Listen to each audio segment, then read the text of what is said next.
Kami sudah mengikuti dengan seksama persidangan dari pagi sampai break sekarang dan akan dilanjutkan 1 jam lagi.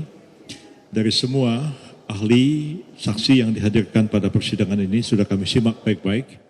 Dan kami juga sudah mengajukan pertanyaan-pertanyaan yang cukup tajam kepada ahli maupun saksi. Jadi pada prinsipnya kami tidak merasa ada sesuatu yang luar biasa dari keterangan saksi dan keterangan ahli di persidangan ini. Dan satu demi satu pertanyaan-pertanyaan kami juga sulit untuk dijawab oleh para saksi dan ahli yang hadir dalam persidangan sekali ini. Jadi intinya menurut hemat kami sebenarnya saksi yang dihadirkan itu tidak menerangkan apa-apa.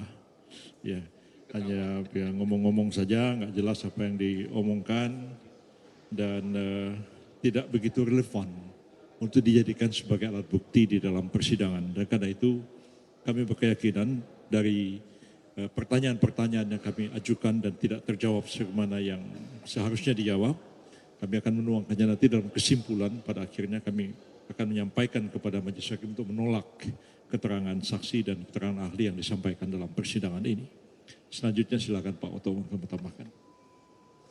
Teman-teman semuanya, seperti yang Pak Yusril katakan tadi itu, memang kalau kita lihat tadi kita dengar bersama ya, ahli-ahli yang diajukan itu tidak pernah menjelaskan tentang kasusnya. Yang dicerahkan juga narasi-narasi juga dan ketidakpuasan terhadap persidangan ini. Jadi sama sekali jauh panggang dari api, ya, jauh panggang dari api. Saksi fakta yang diajukan itu lebih parah lagi. Salah satu contoh umpamanya tadi ada saksi dari luar negeri bercerita tentang bagaimana sirekap dan sebagainya, tapi ketika kita tanya ada aslinya atau tidak, nggak ada, dia nggak bisa dapatkan. Jadi dari mana data tahu? Ya dia lihat hanya dari screenshot. Nah, bagaimana kita bersidang di pengadilan yang mulia ini membicarakan suatu bukti asal usulnya kita tidak tahu, aslinya tidak ada. Nah, kira-kira begitulah kualitas daripada saksi yang disampaikan. Jadi memang kita tidak merasa susah payah melihat dengan adanya saksi-saksi yang diajukan dan ahli tadi itu, kita yakin sekali bahwa permohonan ini mungkin tidak akan dikabulkan kalau dibesarkan saksi-saksi dan keterangan ahli ini. Gitu yang kita sampaikan. Ini Pak Hotman. Belum Pak Hotman, sedikit tambahkan. Sebagai satu contoh tadi saksi ahli, bukan saksi ahli hukum yang dihadirkan di sini panjang lebar menerangkan tentang terkaitan dengan kewenangan-kewenangan pemilu. Saya tanya persoalan simpel aja. Ya. Ahli bisa membedakan nggak antara sengketa proses dan sengketa hasil? Dia bilang bisa. Ya. Pendaftaran Pak Gibran sebagai calon presiden itu termasuk proses atau hasil? Itu proses, bukan hasil. Kalau hasil kewenangan MK. Jadi selesai jawabannya. Kalau saya beda, di awal persidangan ini kuasa hukum 01 mengatakan Hotman akan menangis. Tadi malah saya ketawa-ketawa, lucu semuanya. Lucu mereka. Karena sepertinya mereka sangat kacau balau dalam membuat saksinya. Yang pertama, mereka selalu mendalilkan peraturan KPU mengenai umur 40 tahun belum dirubah pada saat pendaftaran Gibran. Mereka lupa nggak ada putusan Mahkamah Konstitusi nomor 90 yang mengatakan boleh asal pernah kepala daerah. Dan di pasal 47 Undang-Undang Mahkamah Konstitusi disebutkan putusan Mahkamah Konstitusi berlaku sejak diucapkan. Jadi nggak perlu menunggu dirubah peraturan KPU. Yang kedua, yang paling lucu bikin saya ketawa adalah tadi ada ahlinya mengatakan bahwa Jokowi melanggar undang-undang korupsi, bansos, melanggar undang-undang APBN. Pertanyaannya, bagaimana mungkin Mahkamah Konstitusi mengabulkan permohonan mereka dengan mengatakan Jokowi melanggar undang-undang tidak pidana korupsi dan melanggar undang-undang APBN, sedangkan Jokowi dan menterinya bukan pihak dalam perkara ini. Dan Mahkamah Konstitusi tidak punya kapasitas untuk menentukan apakah ada korupsi atau tidak. Makanya saya bilang tadi, saya ketawa. Jadi begini, tadi juga misalnya ahli menerangkan bahwa satu pejabat penyelenggara negara atau birokrasi itu tidak bisa mengambil satu kebijakan berdasarkan vonis pengadilan. Nah, dia bilang putusan Mahkamah Konstitusi itu vonis dalam bahasa Belanda katanya. Pak Kaligis itu lebih tua dari saya, bahasa Belandanya jauh lebih bagus dari saya. Iya, Pak Kaligis bisa terangkan nanti vonis itu artinya apa dalam bahasa Belanda ya. Dan putusan Mahkamah Konstitusi itu bukan vonis karena tidak mengadili orang. Dia menguji undang-undang terhadap undang-undang dasar. Dan dia membatalkan bunyi undang-undang ya, pemilu dan mengatakan bahwa calon wakil presiden itu boleh ya di bawah 40 tahun sepanjang dia pernah atau sedang menjabat jabatan-jabatan yang dipilih melalui pemilu termasuk pemilu kada, termasuk pemilihan kepala daerah. Itu sama sekali bukan vonis ya.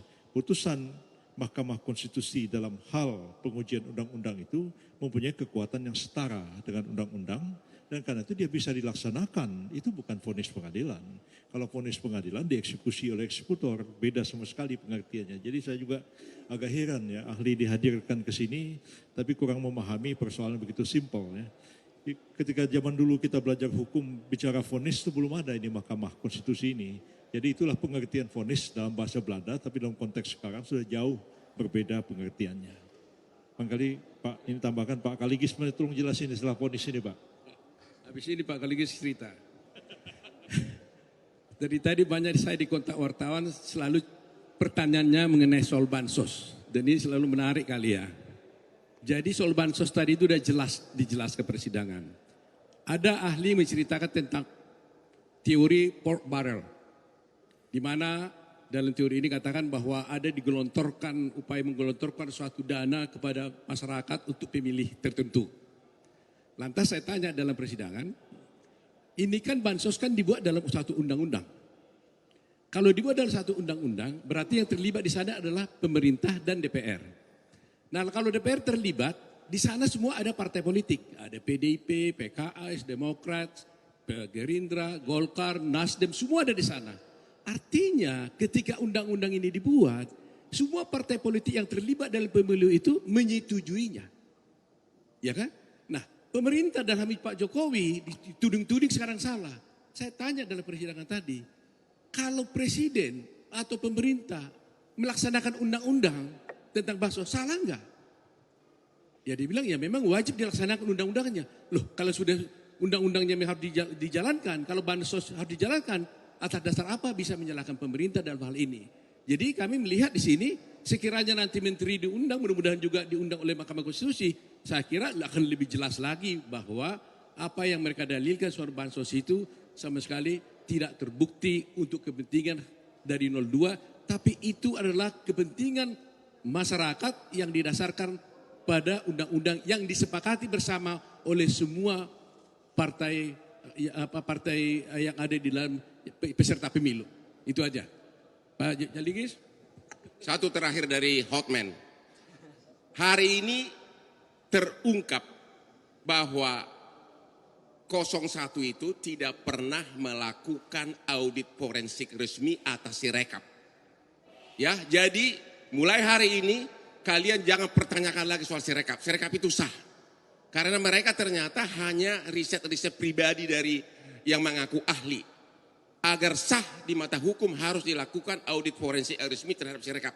Itu tidak mereka lakukan hari ini. Makanya saya semakin ketawa terus lihat mereka berdalil-dalil. Apalagi Pak Bambang, saya dia ngomong gue ketawa melulu. Kalau vonis uitspraak Pak. Uitspraak kalau vonis. Jadi kalau putusan nomor 90 itu erga omnes, final and binding. Kemudian tadi ada tuduhan-tuduhan deceit, penipuan. Ada tuduhan-tuduhan Presiden Jokowi penjahat katanya. Itu kan mesti melalui undang-undang. Karena sumpah Presiden pasal 9 adalah taat undang-undang. Melanggar undang-undang adalah kejahatan jabatan. Tapi itu mesti melalui vonis, melalui acara. Itu diatur di bab 28 Kitab Undang-Undang Hukum Pidana pasal 413 sampai dengan 437. Silakan lihat pasal 421. Kejahatan jabatan itu kalau kita menabrak undang-undang. Ini mereka sekali lagi cuma omon-omon. Terima kasih.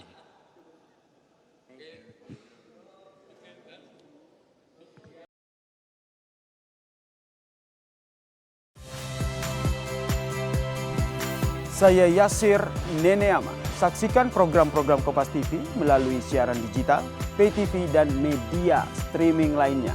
Kompas TV, independen, terpercaya.